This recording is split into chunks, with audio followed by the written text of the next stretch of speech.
and everything, because I thought they were going to let me talk to someone to try to help me in my situation.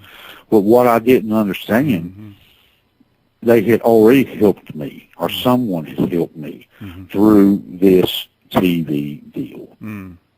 But I found out what fakes are at that moment, and that was a fake. And I did. All evangelists are not like that.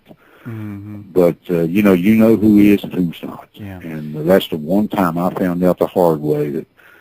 Well, I'm glad I did, because I wouldn't be here right now. Well, that was 1990. Okay, so would you say that just the help the only help you were supposed to get was just the one sentence of putting that gun down, and that was all the help you but you wanted more? That's it. So, and then what? Yeah, I wanted more. But see, after I made that telephone call, I realized that there was a reason I had to make that telephone call. See, they couldn't have gave me any help in my own mind. I had a right, and I had a reason to go on. I had 3 beautiful kids wanting to see their daddy. I had parents upstairs who wanted to see their son.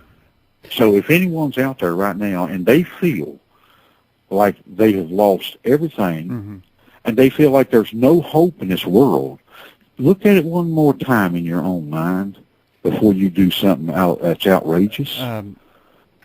You know, Alan, as you begin that story there, you said that you lost your land, you lost your wife, you lost your home, and immediately I thought somebody could easily say you lost something else during that. Do you know what that something else would be assumed? Well, your faith. Did you lose your faith? I lost everything. I lost everything just within 2 days. Did you lose your faith? I lost everything. I lost faith in life. I lost my faith in religion. I lost everything. And when I put that pistol up to my head, I knew that was it. I didn't know where I was going after that, nor did I care at that moment. The only thing I could think about is Mom coming down and finding my body down after my brains blowed out. And I'm going to tell you what, that's pretty pathetic, but that's what happens to me. Let me ask you this then. I have one of my sort of life things, and you basically you're talking about experience, and like you say with your evidence of ghosts and paranormal, you say you have overwhelming that would stand up at court of law. You said basically more be on a television talk show and let the evidence, but I mean from a court from a legal standpoint, it sounds like you have enough evidence that there is something on the other side or something happening here that's of a ghostly nature. And have no idea what it is. And so what you said was, though, that no one can tell you any different, that these things didn't happen or you didn't see these things. We usually thumbed or walked or bicycle. Yeah. And for me to go 16 miles, I wanted to see some girl, that's for sure. Yeah. And but when he put his finger in my face like he did, and I mean he shouted. Everybody in the church, outside the church, could hear him shouting at me. And so help me goodness, this man had never met me. He didn't know who I was. He didn't know I had dated his sister. Yeah, but that one preacher down at the altar, though, wouldn't he bring a new meaning to laying hands on somebody? Oh boy, he brought a new meaning to my world. I'll tell you that. Sister, I'm going to have to lay my hands on you. Oh boy, right on that. I tell you. Right on. You know, when you mentioned that just then, my eyes are still seeing what he was doing at that moment. Ma'am, you have a headlight. You have a headlight demon. We're going to cast him out. So I wish they got these hats now that you just push a button and a light comes on. Yeah. I wished I'd have had that hat on at that time. I'd probably been glowing. You was talking about the oars on you? Yeah, or I'd have probably had red all over me, boy, because I was embarrassed. Yeah. I was seeing that this man is just like any other man. Now there you go. That's exactly, I think, a lesson right there. That is a lesson. If we put our eyes on man like that, we're going to be let down every time. And yes, sir. To elevate people. So many people, like you're saying that they elevate preachers. They elevate them to a pedestal that do they belong there? No. No, because they don't see behind closed doors. No. No, they don't know what's going on behind closed doors. Nope. This man is out here, and as far as just meeting him, shaking his hand, the greatest thing on this earth. But he's still human. Mm-hmm. And we humans make mistakes. Yeah. Well, and it's the truth. There's no great... Well, Victoria Olstein sure did make a mistake out on an aircraft. It looks like she's been in the news here recently. Have you been following up on that?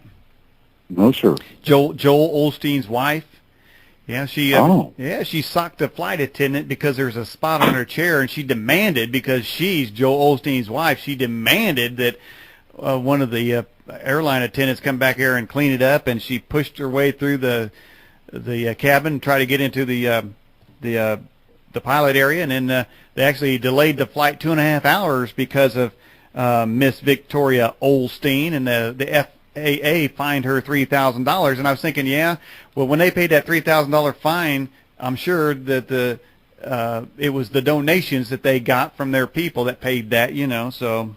So yeah. Well, see, that's when people think they're better than anybody else. That's when they get to the point where, just like John Edwards said yesterday, the man, he had an affair. Yeah. Now, why he was in a motel with her last week, I don't know. But last week, when you start thinking that you're better than everybody else, it's going to backfire on you. Yeah. And it is, and it's just like that right there with her.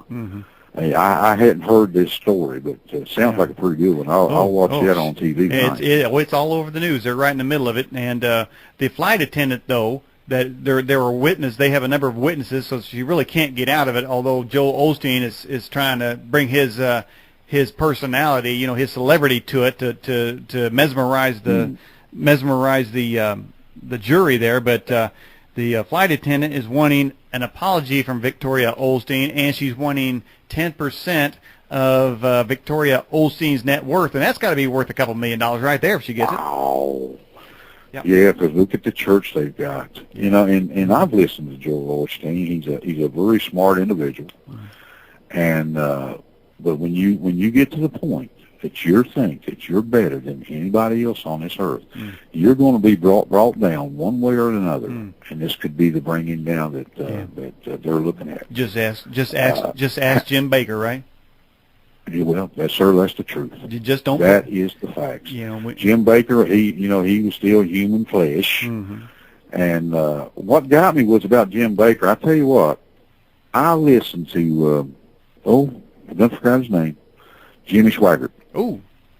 2 days after Jim Baker was accused of all this, Jimmy Swaggart got on TV, and Lord, I have never in my life heard anybody put another preacher down like Jimmy Swaggart did. Really? And it took, 12 or 13 more years, and they found Jimmy Swaggart had been going to prostitutes for a long time. Oh, boy. And, it's just like we're saying about the human flesh. Yep. And that's where I go with the demons. Yeah, he was laying on a couple hands there, too, in different areas. Oh, yes, sir. Yes, sir. Somebody was. Well, maybe he's just dealing with some ghosts. He got some ghosts of his own now. It sounds like people got to deal with their own ghosts. They come back to haunt you, and that's what you're saying. True. Their ghosts coming back to haunt you. The one thing, Daniel, let me say real quick, because I know we're running out of time. We're running out of time. I don't go in for the Hollywood hype. I don't go into the scary stuff and the Exodus and the Poltergeist, and I don't do it. Amityville Horror. You can get to the point. It's honestly ridiculous. And then people think this is what